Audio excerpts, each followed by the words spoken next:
इजहार किया है। उन्होंने ट्वीट के जरिए इस रद्द-ए-अमल का इजहार किया है। उन्होंने कहा कि होम डिपार्टमेंट के लीडर तेजस्वी यादव ने निशाना साधा। तेजस्वी यादव ने ट्वीट कर लिखा है कि मसुलेनी और हिटलर की राह पर चल रहे हैं नीतीश, अब आवाम को एहतजाज भी नहीं करने देंगे। आपको ट्वीट भी दिखाएंगे। तेजस्वी यादव ने ट्वीट किया है।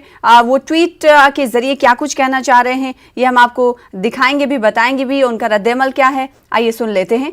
तो अपोजिशन लीडर हैं जिन्होंने इस पूरे मामले पर ऐतराज जताया है। साथ ही अगर जेडीयू के एमएलसी की बात करें, नीरज कुमार ने इस पर जबरदस्त पलटवार किया। पहले देख लेते हैं, फिर आपको ट्वीट भी दिखाएंगे तेजस्वी यादव का। धारा के तहत होता है। अगर आपको भाई ये गवर्नेंस का जो फॉर्मूला होता है वो कानून के धारा के तहत होता है।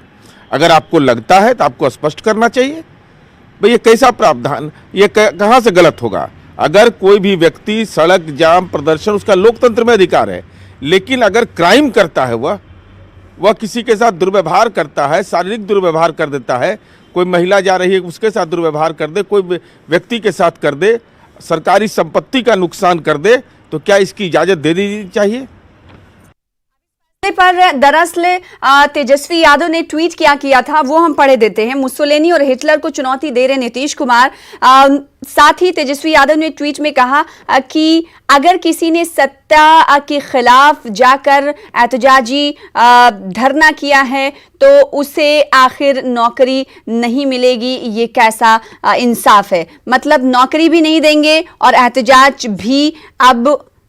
एहतजाज की भी इजाजत नहीं देंगे। ये ट्वीट के जरिए तेजस्वी यादव कहते हुए नजर आ रहे। साथ ही साथ उन्होंने ट्वीट में इस बात का भी जिक्र किया है कि बेचारे यानी नीतीश कुमार के लिए तेजस्वी यादव कह रहे हैं कि बेचारे 40 सीट के वजीर आला कितने डर रहे हैं। अब आइए आते हैं अपोजिशन पार्टियों के रद्द-ए-अमल की, जिसमें कांग्रेस भी शामिल है। कांग्रेस के हवाले से रद्द-ए-अमल आपको दिखाएंगे, लेकिन इस वक्त आपको सीधे ले चलते हैं